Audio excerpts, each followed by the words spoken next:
Welcome to Parui home tuition. আজকের এই ভিডিওতে 2026 সালে ফার্স্ট সামেটিভ এক্সামিনেশনের জন্য অষ্টম শ্রেণীর ভূগোল বিষয়ের একটি প্রশ্নপত্র তোমাদের সাথে আমি শেয়ার করব।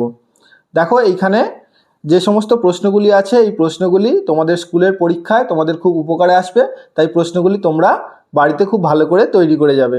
দেখো একের দাগে কি বলছে, সঠিক উত্তরটি নির্বাচন করো। ভূত্বকের ওপরের স্তরটিকে বলা হয়, উত্তর হবে শিয়াল। দুয়ের দাগে মহিষঞ্চরণ তত্ত্বের প্রবক্তার নাম, উত্তর হবে আলফ্রেড ওয়েগনার। ভুটানের সরকারি ভাষা জাংথা। এস তরঙ্গ প্রবাহিত হয় কঠিন পদার্থের মধ্য দিয়ে। পাঁচের দাগে দারুচিনির দ্বীপ বলা হয় শ্রীলঙ্কাকে। ছয়ের দাগে মহাসাগরীয় ভূত্বক গঠিত হয় ব্যাসল্ট শিলা দ্বারা।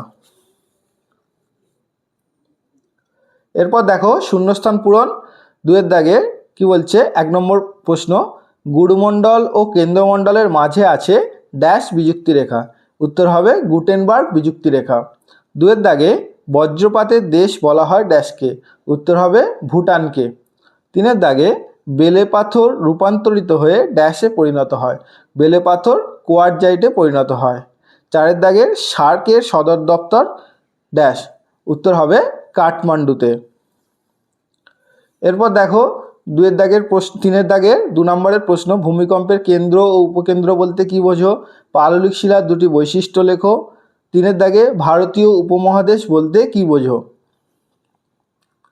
তারপর দেখো চারের দাগের প্রশ্ন, যে কোনো দুটি প্রশ্নের সংক্ষিপ্ত উত্তর দাও। এগুলো 3 নম্বরের প্রশ্ন। একের দাগে বলছে ম্যাগমা ও লাভার পার্থক্য লেখো। দুয়ের দাগে নেপাল পর্যটন শিল্পে উন্নত কেন? তিনের দাগে ক্যারেজ প্রথা কি, কোন দেশে এই প্রথা লক্ষ্য করা যায়?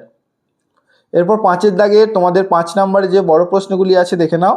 একের দাগে আছে পৃথিবীর অভ্যন্তরের স্তরবিন্যাস করে বিভিন্ন অংশগুলি চিহ্নিত করো চিত্রের মাধ্যমে।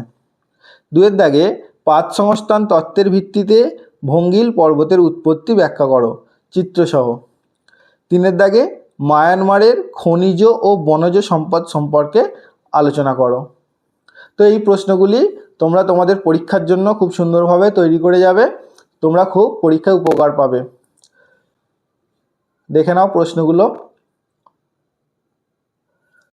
আজকের ভিডিওটি যদি তোমাদের ভালো লেগে থাকে একটি লাইক করে বন্ধুদের সাথে শেয়ার করবে, এবং তোমরা যারা আমার চ্যানেলে নতুন আছো চ্যানেলটি সাবস্ক্রাইব করে পাশে থাকা বেল আইকনটি ক্লিক করে রাখো, যাতে পরবর্তীকালে এই ধরনের ভিডিওগুলি তোমরা সবার আগে নোটিফিকেশান পেয়ে যাও।